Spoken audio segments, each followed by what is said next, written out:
All right, guys. So we are also live on YouTube. Finally, it's a success and good to have everyone on board. I'll just start with my own introduction and then we can, formally learn about how to actually start off as a freelancer.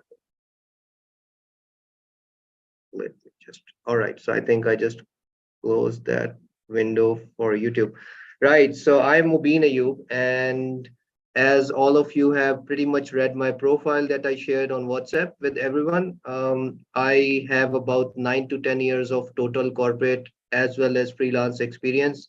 I started my freelancing in about 2016, in a formal capacity. Before that, I had been doing freelancing in like gig level freelancing related to graphic design, basic, very small gigs like $5, $10 gigs from 2012 to 2015 and 2016. In 2016, I came to IBA to actually do my MBA. And that's when I actually formally started on fiverr.com and upwork.com. So before Upwork was born, there were three websites. The first one was called VWorker, then there was Elance, and then there was a third one which was called Odesk. So in my bachelor's, which I did in 2010 to 2014, I was a registered freelancer on all three websites. So later, what happened? VWorker and Elance merged, and then that Elance plus Odesk merged to form Upwork. So my profile actually just got automatically migrated to Upwork, and that's when I started. So my actual profile on Upwork is roughly 10 years old, but formally I've been working there for since 2016. So from 2016 to 2019, I did like small level gigs, which was like $100, $150, $50, $200, maybe $300 in some cases. It went up to like $400, $500 projects as well that uh, went on for a month or so. And right after that, basically, I basically got some big projects in 2018 onwards, which were like $1,500, $2,500, $4,000. And then in 2019, I actually got a startup as my client. And since 2019 till 2023, I built about 350 or $400,000 to Upwork. Before that, it was like $50,000 in lifetime billings. After 2019, it's about 400,000. It's about to touch $500,000 in total billings on Upwork.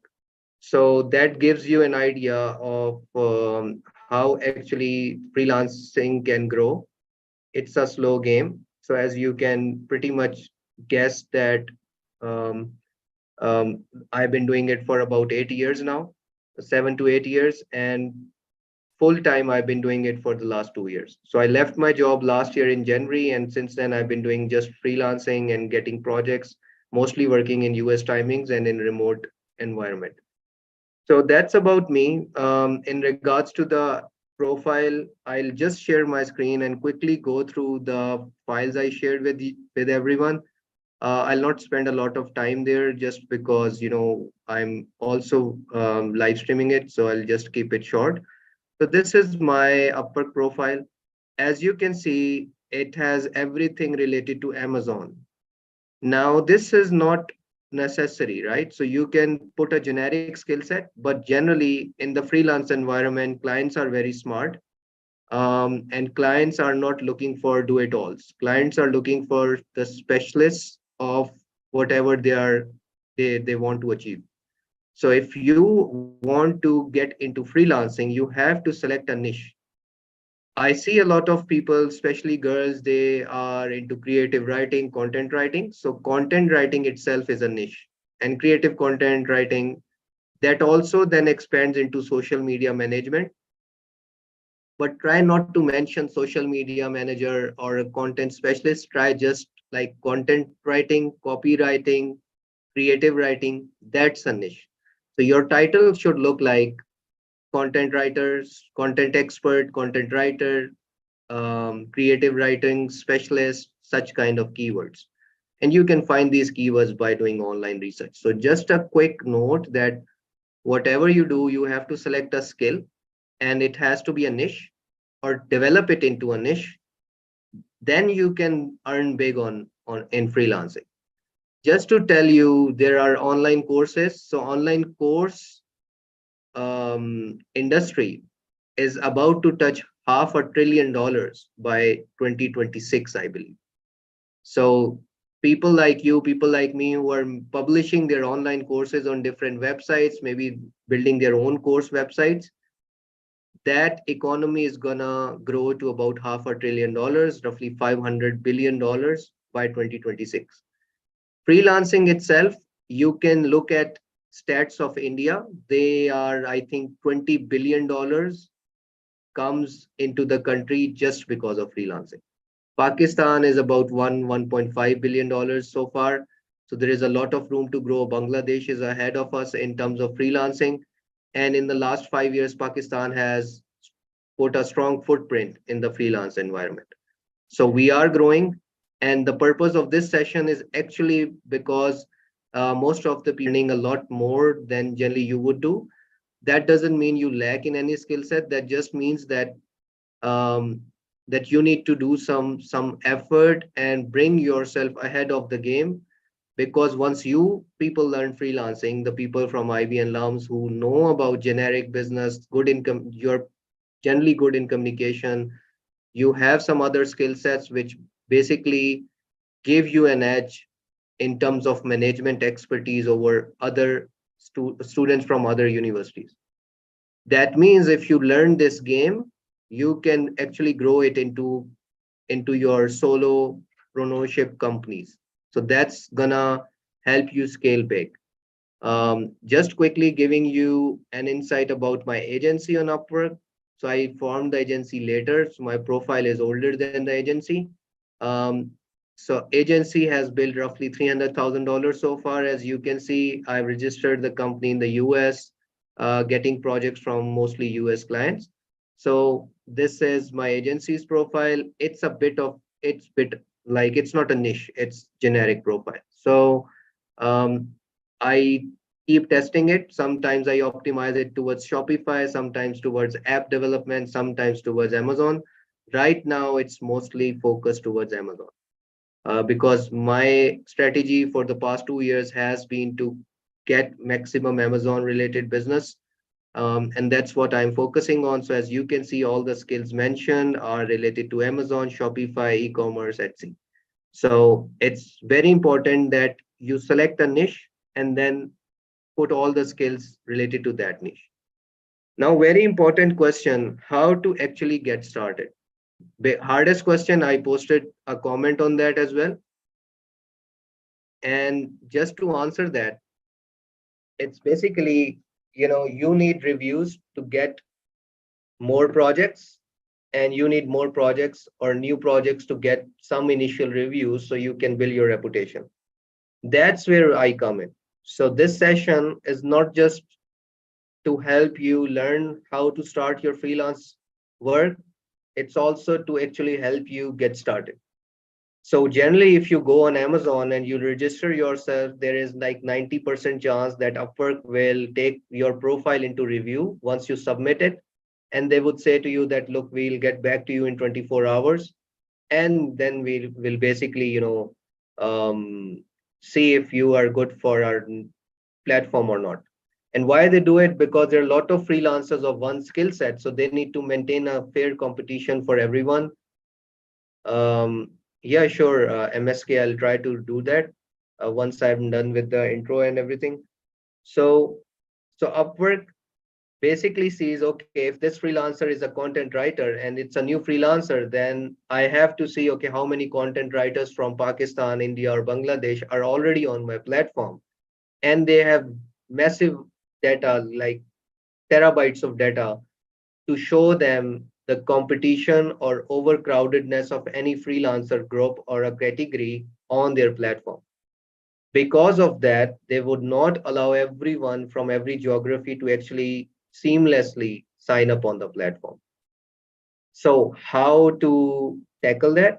There are two, three ways. One is you need to know the inside game, that how actually you can get yourself approved on Upwork. That's kind of a secret, so that I can tell you on a personal note later on. The second thing is, if I hire you directly, even if you're not on Upwork, I can send you an Upwork invite or a contract directly on your email. Once you accept that contract, you'll directly sign up from that email on Upwork.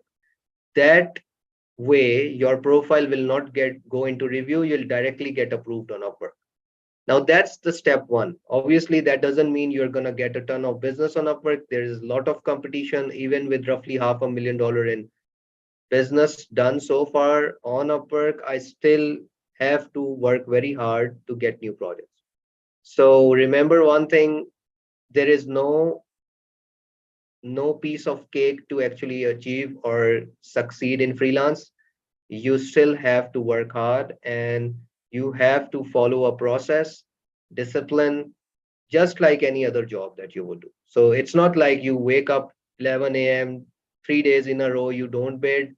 Then some day you say, okay, today I want to bid something and try to get a project. And then for 3, 4 days, you don't bid. So probably 99% you're not going to get any project. To get good projects, you need consistency, you need to learn the game, and I'll tell you what the game involves. So obviously, first step is cracking the platform, getting approved on the platform. Fiverr is a bit simpler. Fiverr means you sell service items. So Fiverr is like you're selling a product in the form of a, you can say, shopping cart or a catalog, and each of your service item is SEO optimized and it's very specific. So again, Fiverr and Upwork both are have their own differences, but both of them reward freelancers who are serving a niche. So for example, if you are a good English editor, or your vocabulary is good, your grammar is good, you're generally pro in English, and you are also a creative writer, or you're good at writing or editing university essays for job applications, or let's suppose cover letters or admission applications, then that needs to be your niche. So you need to build your niche, that you are an admission specialist, consultant, for your admission writing editor. So your gigs should be, I'll edit on Fiverr. Your gig could look like, I'll edit your essay in 1 day. Okay. And on Upwork, it could look like specialist, admissions consultancy specialist, essay writing specialist. So this niche has to be addressed. So I believe I have emphasized enough on the niche part. Now the next thing is how to build your profile and reviews. So building your profile is is not so easy, but there are some workarounds to that. And again, all of you know how to copy sensibly, like in regards to your university assignments and everything, reports, you people are pretty much pro in copying and not getting caught. So that's the model you would need to use in freelancing. So let's suppose um, we want to get into um, content writing, right? So let's pick up a very common thing. So content writing, let's suppose someone from you wants to be a content writer, and they now are blank where to start. So the first thing you will face is like, okay, I want to be a freelancer, I'm on Upwork, what to write on profile. So let's start from there. So let's go to my profile, right? So this is my profile. The first thing on Upwork there, these are some insider tips. So your teeth should be visible, better to smile. It has to be a face close up. It shouldn't be a like far away informal picture. And it's better if you do this green ring around your picture. So if I tell you how it looks like in a square picture, it's like picture with green circle. Let's suppose, I don't know how would Google show it. Yeah, so you can pick one of these pictures and then edit it in Photoshop or Paint or whatever software you feel easy to use, and then put your face close up inside. So use a green circle like this. It needs to, it's better if you are smiling. Your teeth should be visible. Why I'm saying this, I did a course, I spent like $1,000 or more on that consultancy, and that guy told me he was just a Upwork pro. So he was just a Upwork consultant. So he helps people set up and succeed on Upwork. So he told me these tips. There are some more tips that I can also give you, but that's again part of the later things. So again, back to content writing. So we want to build a content writer profile, right? So nothing. So let's suppose I have nothing related to content writing right now, but I want to be perceived as a pro in content writing, right? What I will be doing. So I'll go to incognito tab just because I'm signed in on the other thing. I'll just go to upwork.com, okay? Like general Upwork site.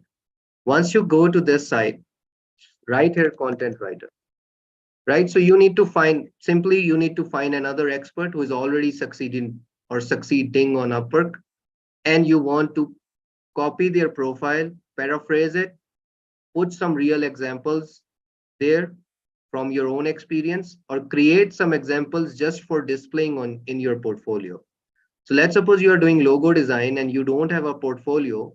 You can still make some logos in your free time through Canva or any other software. 10, 12 logos, spend a day on that, 2, 3 hours on that, and publish it as your portfolio. It's always better to do that. So let's suppose we have this person, 100% job success rate, top rated, 40,000 plus, earned $60 per hour. She's a content writer. Now I wrote content writer and Upwork displayed her profile to me. Why is that? It's because she has done something pretty nice, that her profile is SEO optimized, that when I'm searching for content writer, she's showing up. Even there would be more people with maybe $1 million plus earned on Upwork, but Upwork is not showing them to me. Upwork is showing her profile to me because she has done something right. Okay. So let me copy her link here and paste it on this tab. Sorry. So yeah. Right. So if you see good writing is hard to come by, it's a creative paragraph, very simple. I don't know. Um, it may be SEO optimized, but I would not recommend this to new freelancers who are making their profile. Your profile needs to be detailed. So what we are gonna do, we'll select some filters, freelancers with hourly rate 30 to 60, or maybe 60 and above. Um, and job success rate 90 and up. Why? We are selecting the best ones so we can copy their profile or rephrase and learn from their profile actually. More than 10,000 plus earn, hours billed, maybe let's suppose 1,000 plus. English level, you can say fluent, and other languages don't need it. Um, right. So let's see what's now in front of us. So we have this profile with 80,000 plus, 96% success rate, $60 per hour, and she is a content expert, dissertation academic content writer. So let's see her profile. Very basic. I think she has been working pretty hard. Profile is like just okay.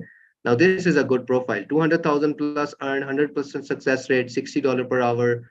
She has also done 1,000 plus hours because I selected that filter.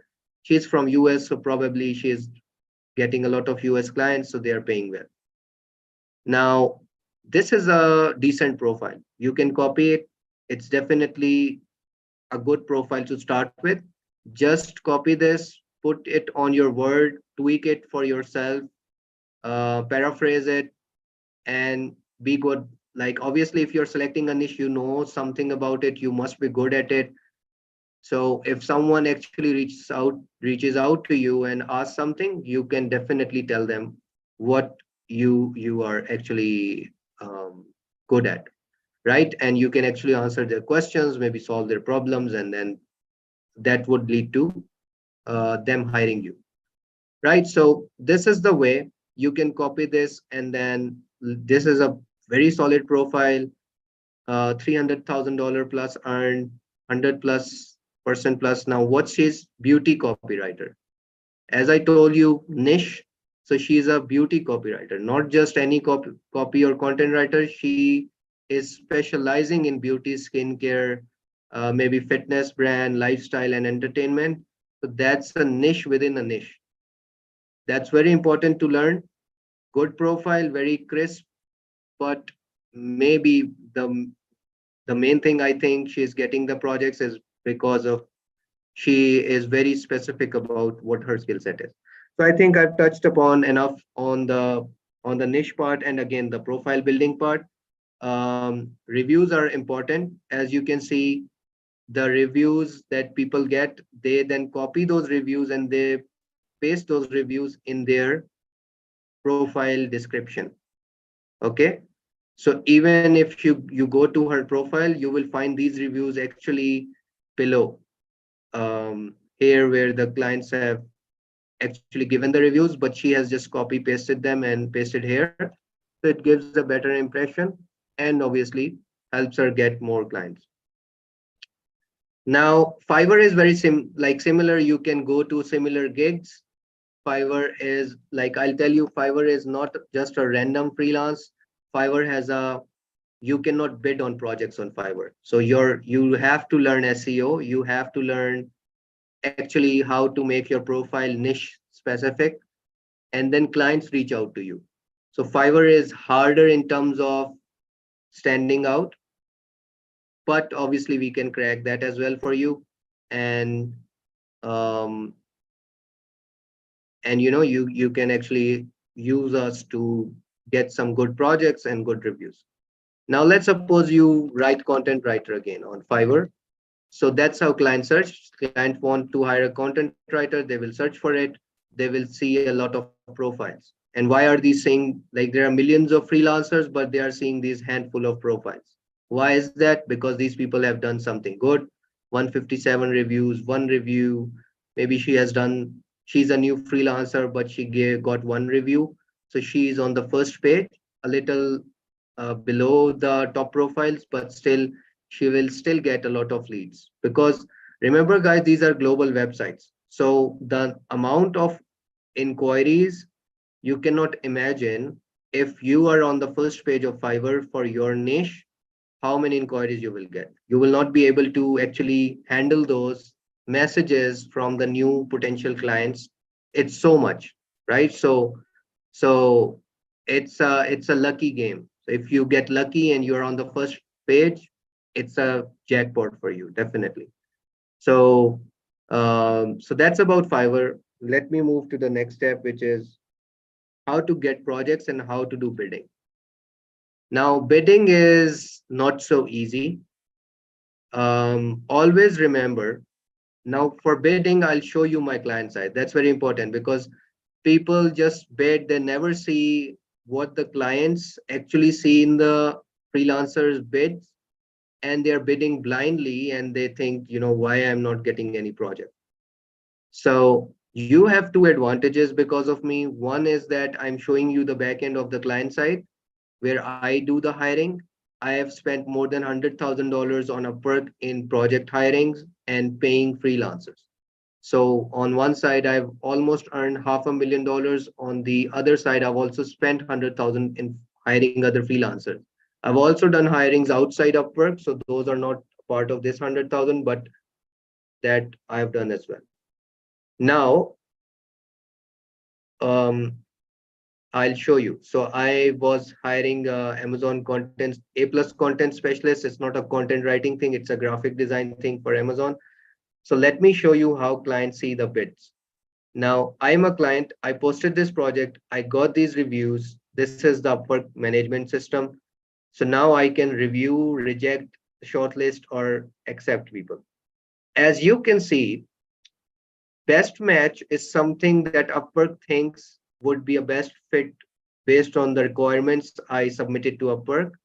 even though this person has zero earnings on Upwork, he's a new freelancer, but Upwork is still showing him to me as a best match. Why? Because of things he has listed on his profile, his cover letter, everything. Upwork thinks he's a best match for my requirement. Now, what I'm telling you is look at this profile. So instantly, this profile pic is not good.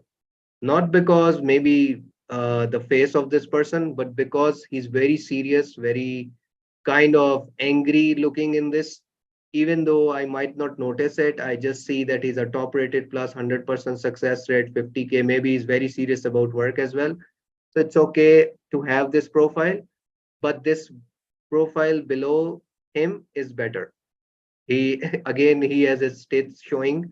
So he's from my agency, which is $1 million plus earned. He himself pretty much has $1 million plus earned.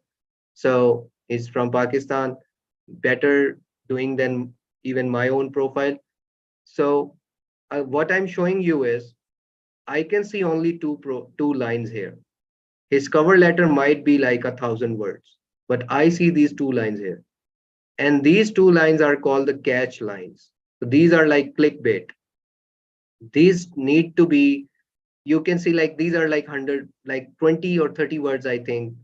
Yeah, this roughly 20, 30 words. So these 20, 30 words need to have a very good call to action, something that actually stands out for you. And the rest of the work is done by your profile rating. So even for his case, I might not actually even look at his cover letter because he's saying Amazon, eBay, e-commerce, and business assistant, top rated plus. I think this is a very good profile, good work ethic. He would be very serious about work. He would be very kind of competent. But where I will be rejecting him is because I'm looking for a Amazon A plus content specialist, a graphic designer. This guy is a manager, apparently, right? So he would have a graphic designer on his payroll. So he will be charging me something, or even if it's not charging me enough, because there would be a one layer of person between me and the graphic designer, probably the work will be slow. That's what I think. Maybe he can get it done in 1 hour and even deliver much better than my expectations. But I'm building my understanding about freelancers, and probably I'll not select him based on this. Now, why these two lines are important? So look at this. Hello, Sarah. So Sarah is basically my team member. So sometimes people see her name in the projects. Hello, manager. Hello, Sarah. Hope all is well. This is Zahid from Pakistan. I've extensive in EBC. EBC is enhanced brand content. So he did handle my query, but if I'm a novice client, I don't know what EBC is, probably I'll ignore his cover letter.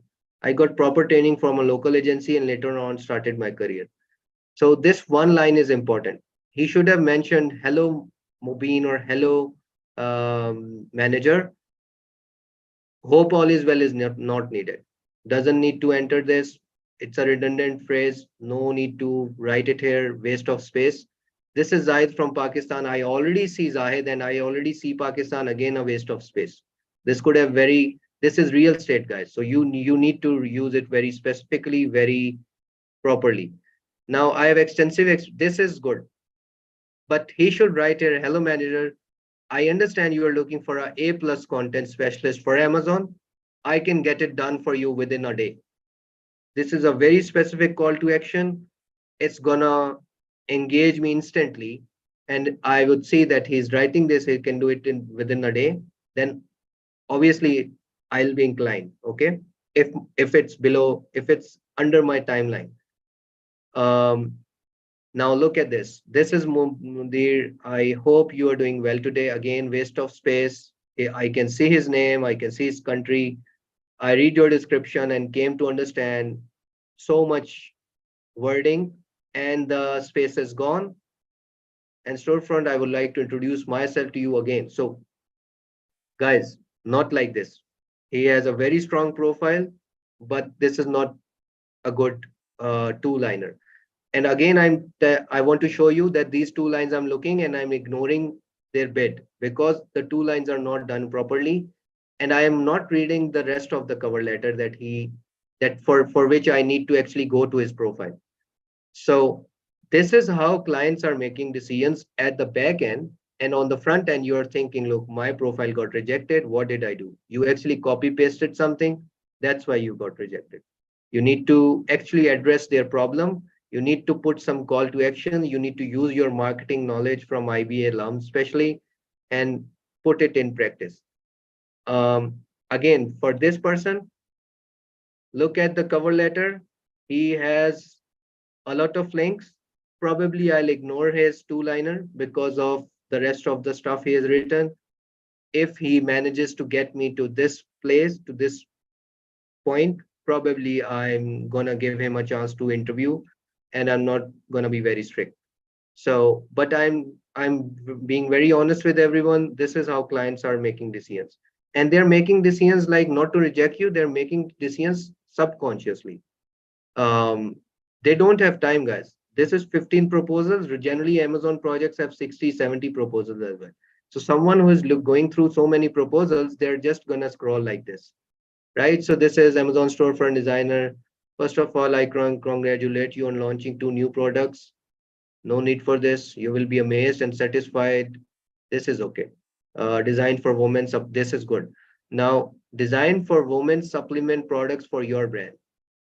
I actually mentioned in my product description that I'm looking for a freelancer.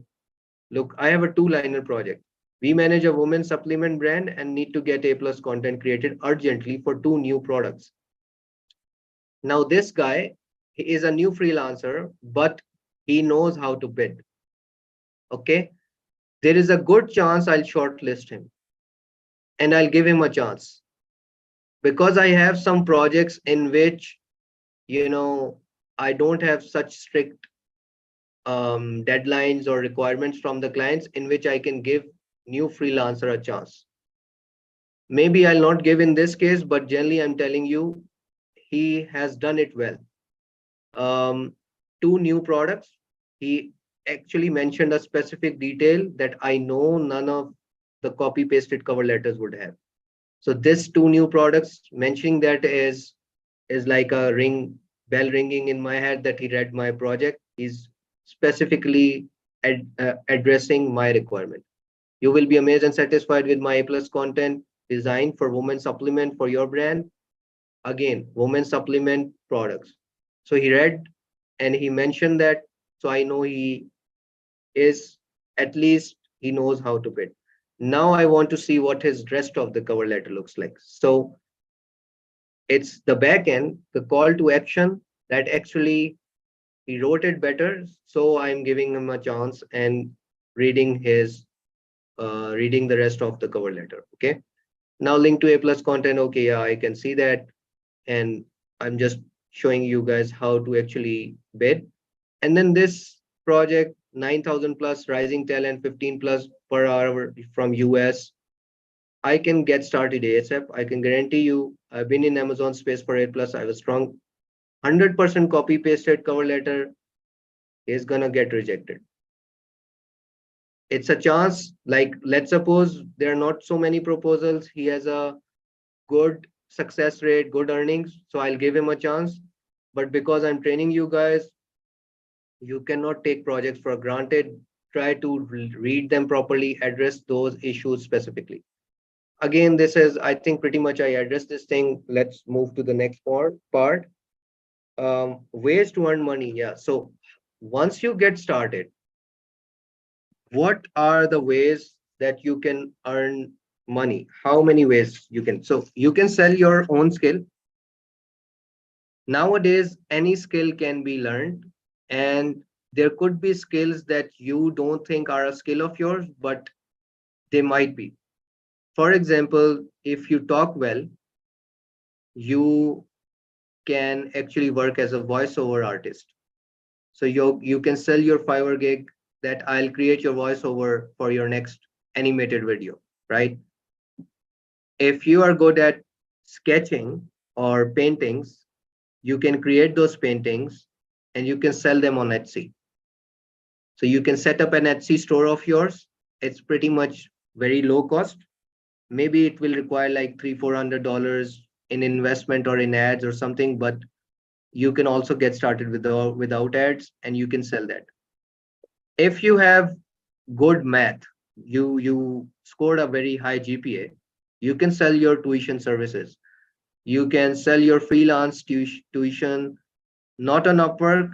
You can sell it on Upwork and Fiverr as well, but there are some platforms on which you can teach tuition to international students at international rates. So I met someone from IBA like 2 years ago, and she was doing, I think, Preply, I think that's the website on which she was doing like $10 or $15 per hour, and she was making like $700-800 per month part time. So easily doable.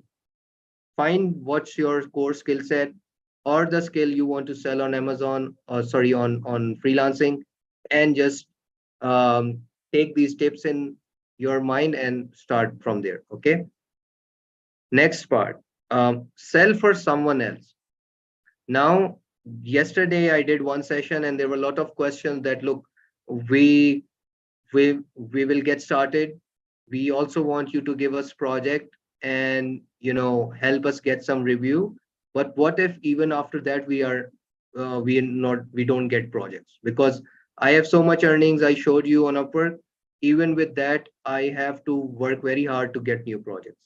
So someone new with just one or two reviews, what are they gonna do? So the answer to that is, um, it's always better to have one or two reviews than having none reviews. So the first thing is better to get started than just to keep waiting and keep wondering, and uh, you know regret later that, look, I could have started a year ago and it could have been an year into freelancing, and I might have gotten some good projects. So save that regret, spend some time, work hard, get started, try to learn the game, and try to get some projects.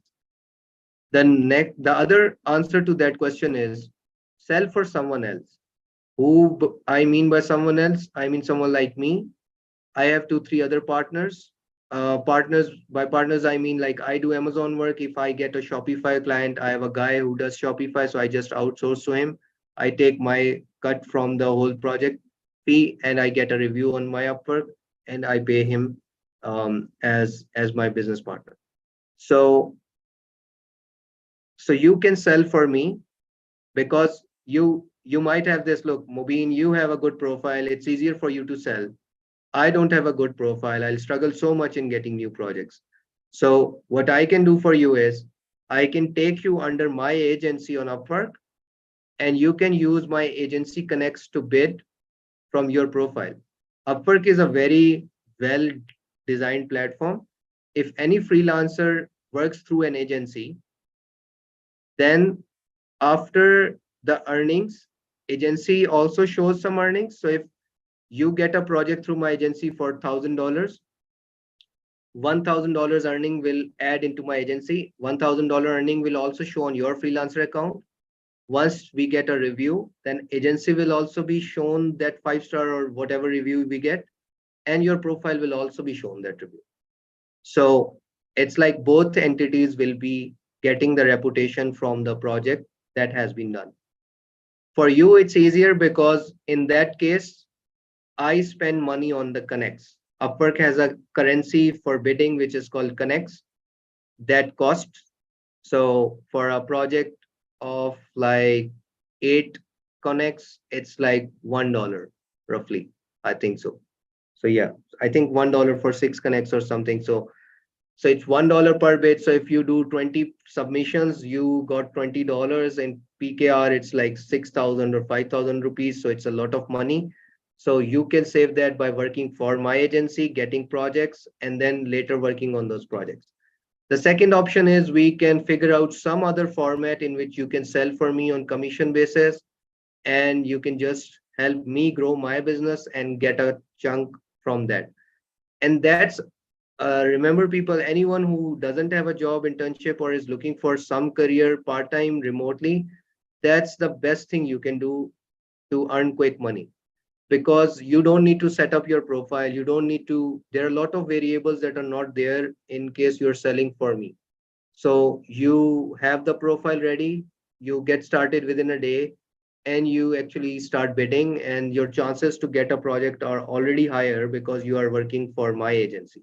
Similarly, if you are not so much interested in working with my agency for e-commerce projects, you have more interest in app development or something, you can still use my agency, but there are some other people who can also take you under their agency, and I can connect you with those.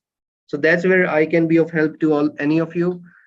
The third thing is you can build your own store or business and sell your product. So if you want to set up an Amazon store and you want to sell in US market, I have an Amazon store set up there. Anyone who wants to launch a product, they can launch it through my store. In that case, obviously the product related investment will be yours. Anyone who has money to invest, you are looking at somewhere around $5,000 to $7,000 of investment. Obviously, I believe most of the people in this call will not be interested in such kind of investment, but that's still an option. If you want to set up your own Etsy or eBay store, you can start with $500 to $1,000. The main thing you need to figure out is legality and banking transaction and payment gateway. So how actually you will take your money out, how you will be legally setting up your account, all that stuff. So if you have relatives in US, UK, or countries on which Etsy and eBay can easily work, then you can use those contacts and set up that. Generally, it will cost you $500 to $1,000. The fourth option you can earn money is passive investing. I have like 8 to 9 Amazon clients as of now. All of those clients are looking to scale. They sometimes have capital crunch, so I provide them financing as well. And in that financing, I raise it from investors as well. So in that case, if you are interested in passive investing, we generally pay 3 to 5% per month on whatever amount you pay us. Minimum is at least $1 to $2,000. So maximum there is like $20,000 maximum. So on a $20,000, you'll pretty much get 10% is 2,000, so 5%, like $800 to $1,000 every month from me until I don't pay back your 20,000, like that. So it's like a profit loss kind of combination just to keep it Islamic as well. We do that, but overall, you are pretty much looking at good consistent profits on that. These are the four kinds of options. Next step is you can tell me your questions and I can answer them. And the next steps after that is let me know what you want from me after this call. Um, the reviews, if you want to give, ask me to give you a project and a 5-star review. Generally, it means that I'll find some project from my portfolio, or I'll create one specifically for you, and we'll figure out the specifics related to that in terms of percentage of the transaction. So you can know the specifics by texting me later. Um, and the last option is obviously need-based hiring. So I am expanding right now. I'm trying to get more clients. I'm trying to build a team of commission-based people. Generally, you can rest assured that you'll be paid your due commission. I don't intend to actually do any fraud or blackmail or anything. Once you get me a project, 100% rest assured you will be paid roughly 10% of the project amount. So generally, we are looking at $1,000 to $5,000 projects. So on a $1,000 project, you'll generally be getting roughly $50 to $100 commission, which is not bad, by the way. If you get 3 projects for me in a month, you'll get roughly 150 to $250, maybe $300 as well as a commission. And it's really easy to get those projects. You need to follow a process. I'll give you all the training and you will easily be able to handle and get projects. Guys, I shared the link on the WhatsApp group. What I will do is, I think some people here joined through the email. So on the same email, I'll send everyone the link to the WhatsApp group. Just join that and you can just take my number from that group and then text me later personally, and we can actually talk what we can do for you. So let me just end the YouTube live, and then I can answer your questions. By the way, go ahead, guys. You can ask your questions. Let them be a part of YouTube live as well. And I'll try to. It's Mobility Global. Let me share the link here quickly. This is my profile. Okay.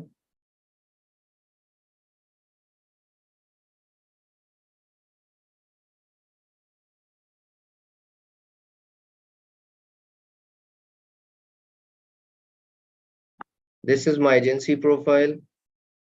And let me quickly share the LinkedIn profile as well.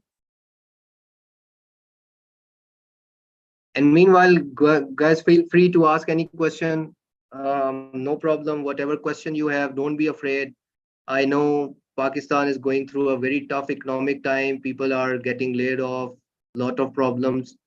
In freelancing, we earn in dollars or at least non-PKR currencies. So, you don't actually get affected by the inflation happening. So it's pretty easy to navigate in these circumstances. So feel free to ask me anything. I'm here to answer your questions.